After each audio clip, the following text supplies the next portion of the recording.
working like this! Under attack!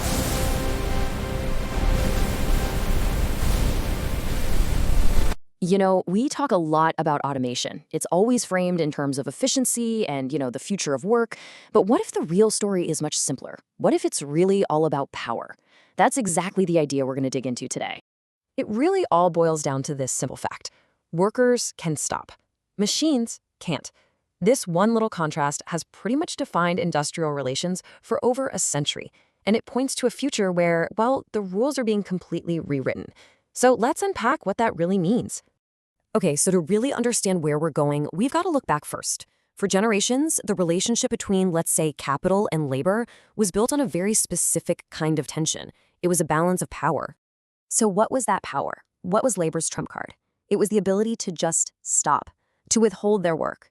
I mean, think about all those historic protests, those union hall meetings, the walkouts. It all came down to a collective human decision to bring the entire system to a halt. This is the ultimate tool in the toolbox. A strike isn't just about not working. No, it's about stopping the whole show, halting the flow of production, the creation of value itself. It's this incredibly powerful lever that forces negotiation and demands that people pay attention. But here's the catch. This entire power structure, this ability to stop the machine, was only possible because the machine itself had a critical weakness, a single point of failure. And this is where a new technological era enters the picture. An era that didn't just aim to make things faster or cheaper. It seems it was almost engineered to go right after that single point of vulnerability in the system. That vulnerability, it was us. The system needed people. It needed hands on the assembly line, minds in the control room. Our physical presence was the key that gave labor the power to turn the whole thing off. Automation, well, it aims to remove that key entirely. And what takes our place? A workforce with a very different resume.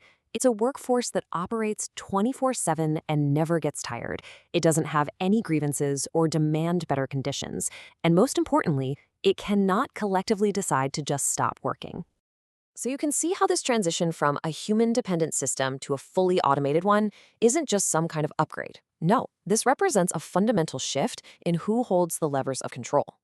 Now this is where it gets really interesting. The public conversation, the way we talk about automation, is always about efficiency, right? Productivity, innovation.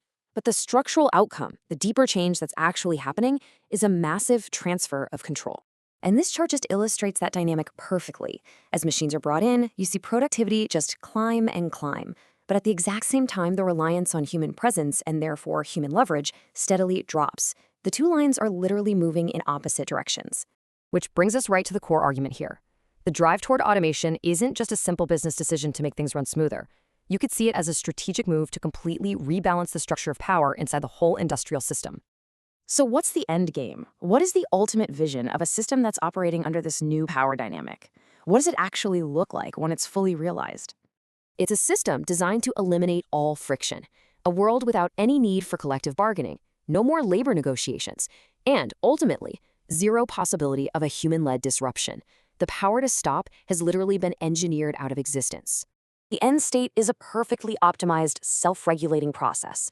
You've got logistics, production, even major decisions, all managed by algorithms.